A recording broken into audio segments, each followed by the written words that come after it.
St. John's is one of the only colleges or universities in the world where all the students study music. And the study of music here is one of the most unique parts of the St. John's program, least findable anywhere else in the world. The reason for that is that we approach music not as a kind of series of technical knowledges or expertises, but as a deeply important object of thought. That's something that everybody should encounter and think about, both the living experience of music through singing, through playing instruments, through hearing it, but also through composing it, through reading great texts that try to understand it, and above all, talking about it. To find a way of talking about something which goes beyond language itself, and that challenges the supremacy of language as the only way in which human beings can understand the world. I mean, that's why our study of music is so unique, because it involves all of those facets. Also, we open up music in ways that is done nowhere else, that most people think of music as being maybe the practice of music in the last few centuries, since the classical composers or, that are so well known. We go all the way back to the beginning, back to the Greeks, back to medieval times.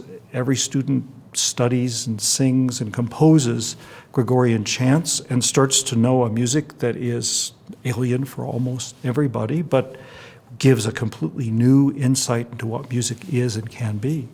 And we also study the transition from one voice to many, which is studied almost nowhere else in the world.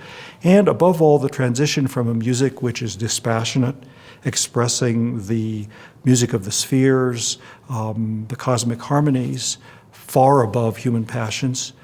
The transition about 1600 that led to the music that's now much better known, which is the music of the passions, of expression, of moving people. Both those streams of music have existed since the beginning of human history and probably long before that. And we're among the very few places in the world where you can ask yourself, what is the relation between those two streams of music? What do they signify? What should we make of them now? Our program of music is designed both for students that have really never studied music, can't read a note, but also for students that are deeply engaged, because we hope both groups will find something that will be profoundly new and relevant to them. The students that come in without any kind of musical knowledge, for them, I've heard a number of them say that this was one of the most revelatory parts of our program, because they were encountering something that they didn't know.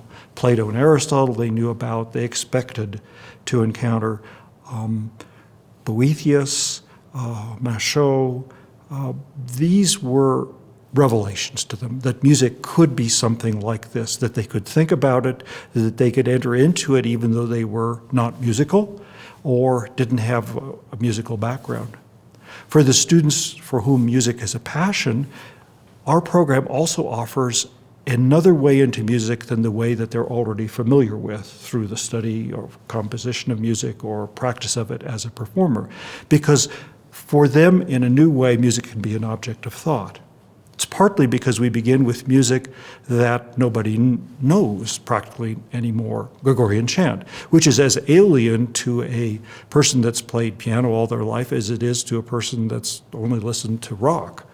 And so for both of them, they have the experience of encountering a new world of music, trying to understand what that world is about, and to become active in it as performers, as listeners, as critics, and as composers.